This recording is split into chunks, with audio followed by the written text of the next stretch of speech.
Now, let me see. So I'm going to take you step by step through the application process, right? And I'll put the link up as well. I'll put the link in first in the chat function as well. So just to let people know, the 1916 bursary is, the funding comes through the Higher Education Authority, and that's the government's body that manages and kind of governs a lot of the financial supports in and around higher education and third level education. For this night, for students in Maynooth who are applying for the 1916 bursary, Maynooth has been put into a cluster with 3 other colleges, and those 3 other colleges are Athlone IT, Dundalk IT, DCU, and ourselves, Maynooth University. And we're what's referred to as the Main Region Cluster, and that stands for the Midlands, East, and then parts of North Dublin as well. So there's a good few counties that those 4 colleges are there. That's the region that we work with. So we've clustered together. So when you see that you're applying for the 1916 bursary, you'll see that you're going to, you'll see links to DCU, and you'll see references to these other colleges. And that just means that these 4 colleges are working together on the 1916 bursary for their students. Each college is still getting their own specific amount of bursaries to designate to their students, to their particular students. So you'll see I've put in the link there for the DCU website, and you'll see it now when I share screen. That's where you're directed to in terms of making your 1916 application. Okay, so there's 10 parts to it. The 11th part is really just your submission, and it's just a confirmation that you've submitted. So I'll just go through them, and you'll see me putting in answers for stuff, and hopefully it makes sense. I'll have the chat function up, but I'll probably be a little bit focused on what's in front of me. So I'd say Emer and Gemma and Ruth might be answering their questions on that, and then I'll be able to come back to them after we've gone through the 10 stages of it. Okay, so applicants are required, as we can see, to meet specific socioeconomic criteria. So what do we mean by socioeconomic? So socioeconomic means that your socio part is that you're either you have an identity, or you're from a particular group that the 1916 bursary is specifically targeting to support and increase numbers from that group into higher education. The economic part of that represents that your financial circumstances, your household financial circumstances, are below a certain income limit, similar to what we talk about in SUSI. So when we talk about applicants are required to meet specific socioeconomic criteria, that's what we mean. And through the application process, you see that they're the details that you're providing. You're providing information around your social group, or the categorization of a social group that you have experience of or you identify with, and your economic circumstances around your household income. Okay, so this section asks you questions that test your eligibility. If you do not fit this criteria, please exit from the form and email 1916 bursary at DCU to discuss possible financial supports, or you can email the access departments in your specific college. If it's Maynooth, you have us in the MAP access program around other financial supports or student supports that can help you rather than the 1916 bursary, and there are tons of them out there. Like I said, we're going to be talking about the laptop loan scheme, loads of laptops to give out for loans for students, and we have the Student Assistance Fund as well, and we'll be talking a little bit more after that. So these are just some of the questions. So you're starting off, I'm pursuing an undergraduate course in one of the main higher education institutions. There's the 4 colleges. So I'm going to pretend that, yeah, that's, I'm starting out as an undergraduate course, and I'm a first year, right? I entered through advanced entry second year. So that's if you had advanced entry into second year. So for me, in this instance, I'm ticking no there. And I have been a resident in the Irish state for 3 of the past 5 years. Ticking yes. This is compulsory. You have to be resident in Ireland for 3 of the last 5 years. And I'll come back to that again. We'll explain that a little bit. So you've got to be ticking yes for that. And here we are, the household family reckonable income was less than 24,500 in the financial year ending 31st December 2020. So for last year, your household income was below 24,500. And that's the economic part of the socio-economic that we're talking about. So unfortunately, if your household income was above that, well, then it means that your application won't be a valid application, and it won't be assessed. So you have to be ticking yes for that.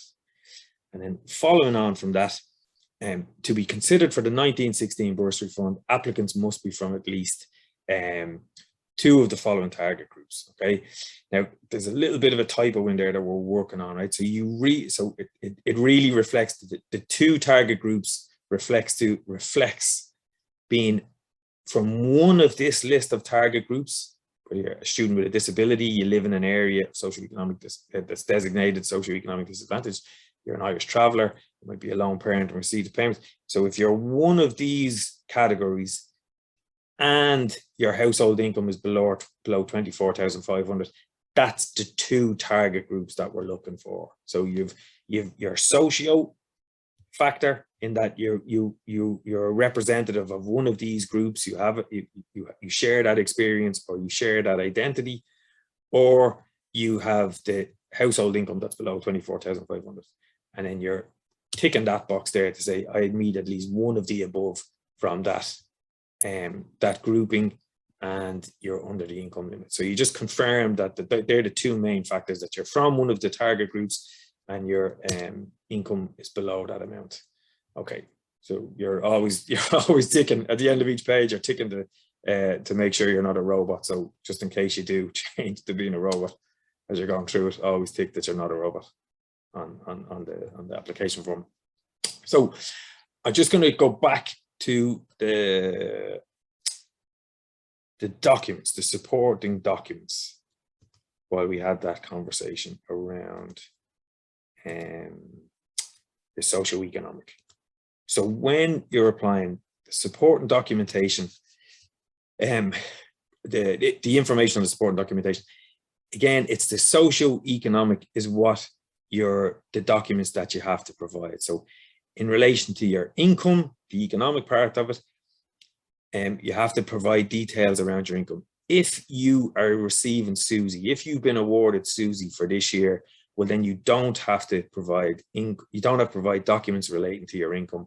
You give the demand colleges consent to assess your SUSI, or to verify your SUSI. You've been awarded SUSI, and in doing that, the college will be able to see that your household income was below 24,500.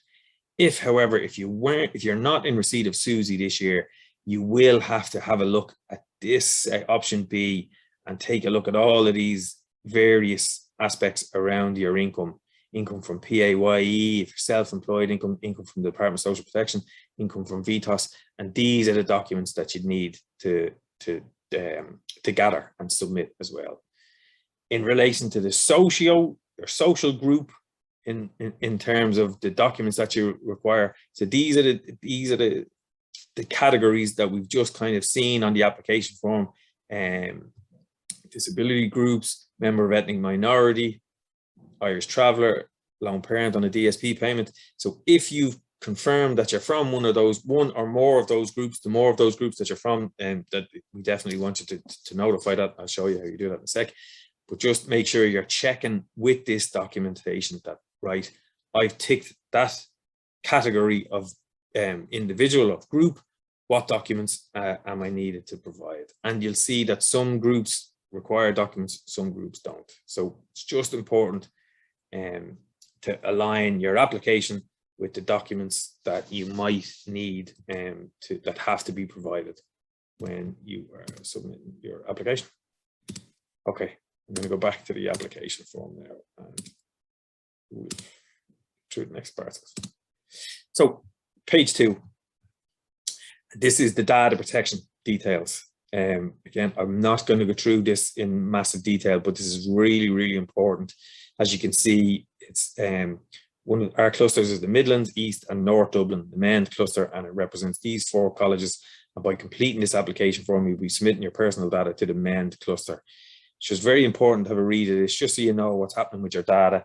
It'll be used by Aero. That's a data management system. We work with Aero. They're based in Maynooth, and they're a great organization in terms of helping us kind of target resources and see, make sure the work that we're doing is linking in with the target groups that we're talking about.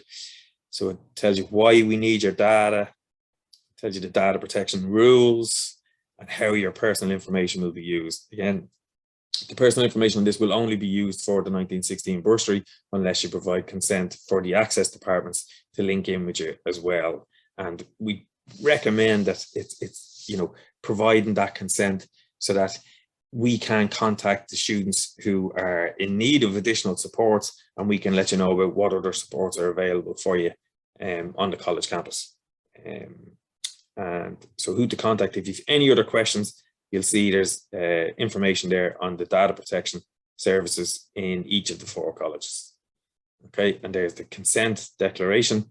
And by proceeding to complete the following 1916 application form, you confirm that you have read fully and understand the statement and its contents, and that you consent to the obtaining, processing, and retaining of your personal data. If you proceed, your personal data will be processed as described above, and if you do not wish your personal data collected by and further process, please do not proceed. Okay, and then so that's part 2. Click on the robot again,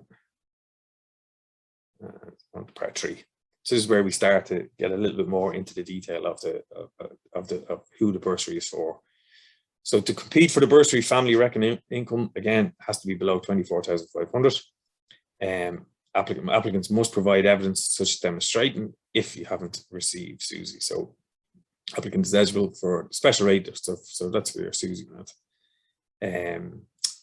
And you're in receipt of Department of Social Protection payment, long-term means tested social welfare. So if you have not applied to SUSI, you're required to submit relevant financial documentation. That's what we were just describing. However, if you have applied to SUSI, we will verify the income directly with SUSI, and we'll verify that it's under the 24,500 and that the household is in receipt of one of the Department of Social Protection payments. So then here's the details, like in the supporting documents that we were just looking at. These are some of the documents that you would have to submit or potentially have to submit if you haven't been awarded SUSI. Again, that's the details around the economic element of it, and now the details around the qualifying groups. So in order to qualify, so this is the social part again of the bursary. In order to qualify for the bursary, you must be a first year, or have entered through advanced entry to your course and meet a number of qualifying criteria. Repeat first year students may be considered where evidence is supplied that a significant life event was the reason for not progressing in the last academic year.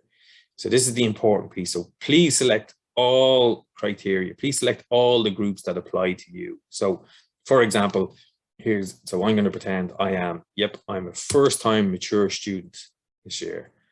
I am a member of the traveller community. I'm an Irish traveller, and I'm going to say that last year I was doing a QQI, a FETAC level 5 course. So last year, let's say I done a business studies course in the Ballyfermot College of Further Education, and I'm an Irish traveller, and I'm coming in at the age of 28, so I'm a mature student. So they're the 3 groups there that I have ticked. Now under each of the groups, you'll see that there's some writing. That's the writing that's relevant to the documentation that you must submit. If you tick one of the boxes where there's information on the documentation required, you must be able to submit that documentation. So another example would be, I'll clear all of those off.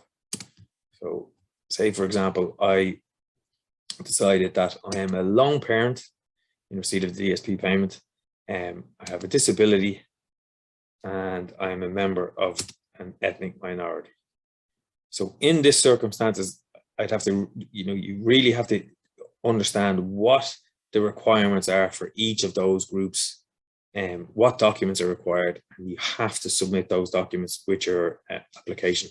I'll show you the piece now where you upload the documents, but it's really important that for whatever groups you tick, you're providing those documents. And please, it's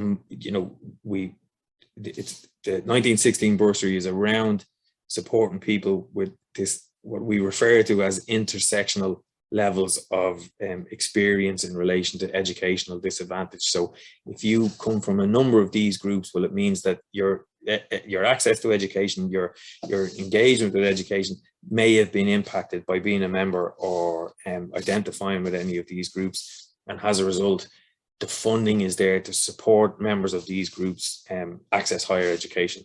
So it's pretty important that you tick the boxes that you have. So for example, again, our first example, first time mature student, ticking that, Irish traveller, and coming through the FET, as you can see from that, I don't have to provide any documentation because there's no documentation information required underneath.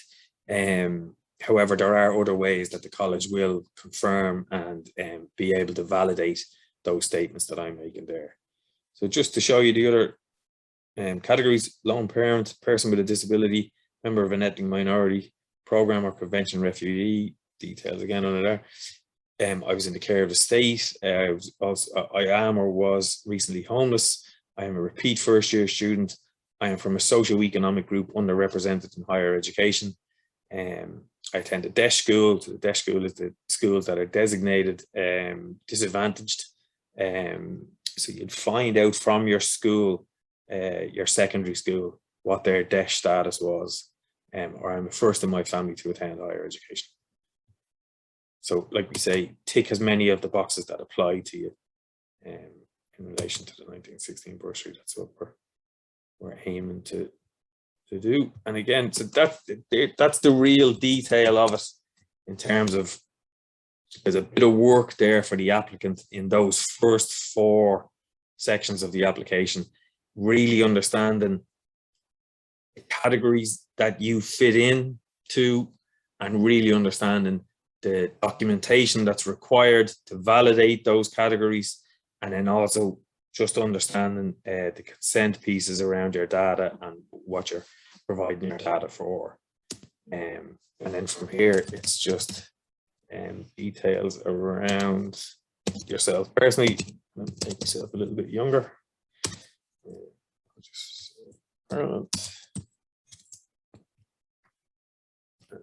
Personality. So the rest.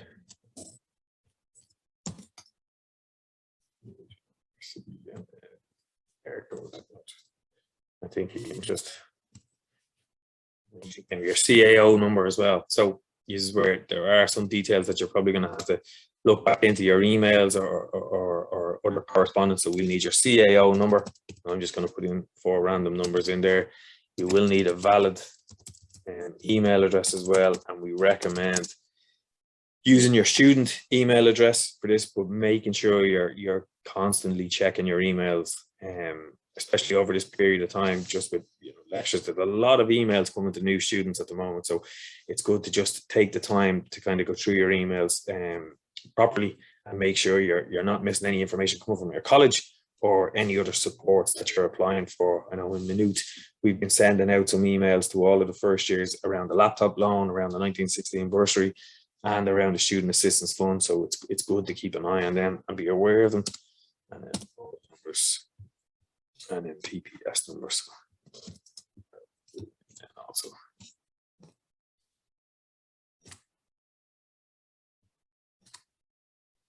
So we're kind of halfway there. Number 6, so please select which option describes you. So I have applied to study part-time for a course of 2 years or more. I've applied to study full-time for a course of 2 years or more.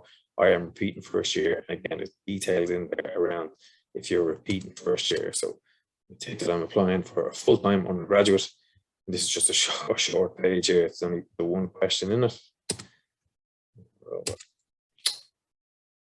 We are moving on to part 7. A little bit more detail. So the 1916 bursary targets students on the free fees scheme or those paying EU fees. Now the free fees scheme is part of what people are applying for with SUSI. So when you apply for SUSI, you're applying for to be accepted onto the free fees scheme. So it's when you see free fee scheme, it's like, yes, are you on the free fee scheme? You're ticking yes if you've applied for SUSI and you've been awarded SUSI. If you might be a part-time student and you can't access SUSI, you can't access the free fee scheme, if you're a part-time student and you're paying EU fees, that's just the college fees, you're designated as an EU student. That relates to the fact that you have been resident in Ireland for 3 of the last 5 years. You're resident in Ireland for 3 of the last 5 years. Your fees are EU fees as opposed to being international student fees, which, as many of you may know, would be, are roughly double the price of what EU fees are. So some of you will be ticking yes on that, and some part-time students, or maybe you could be a student who, got SUSI grant for 1 year, in your past, and you didn't complete the year, and you're returning to college now, and you might not be able to get SUSI until your 2nd year.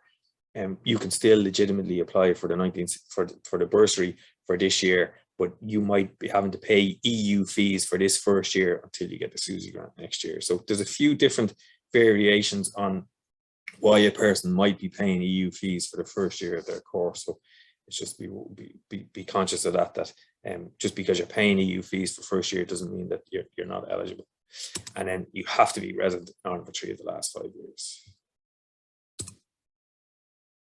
Oh my God, this is the chimney. Oh my God, I haven't seen this one.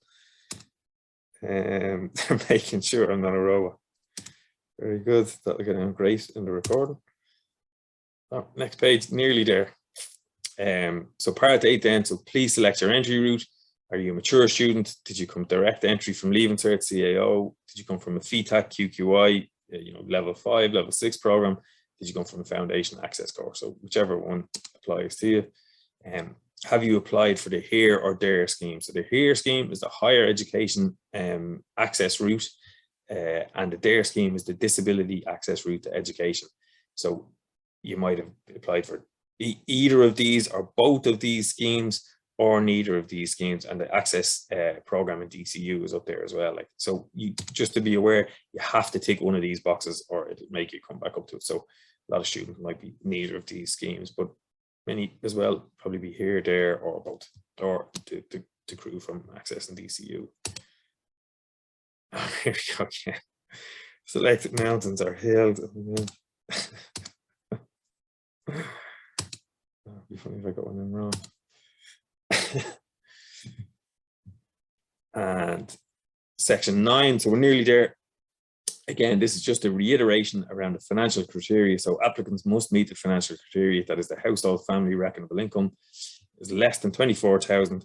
And again, here, so this is a really important piece. You have to consent for your SUSI data to be used for the assessments. If you apply for SUSI and you got SUSI, you have to tick this to give the college consent to use that data, which means that you don't have to submit any documentation relating to your income.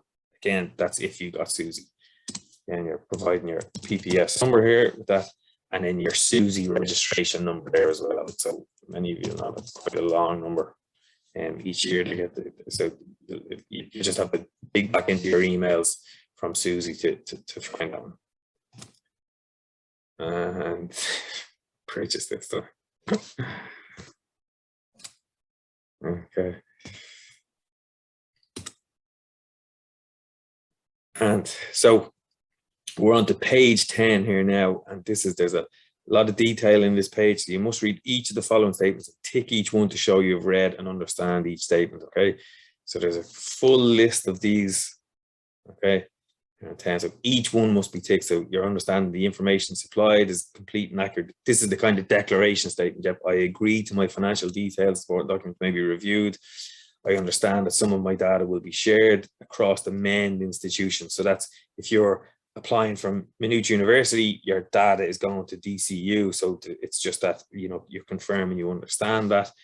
Again, it's more details around your data will be shared with the funding authority, the higher education authority. As we said, that's the government agency.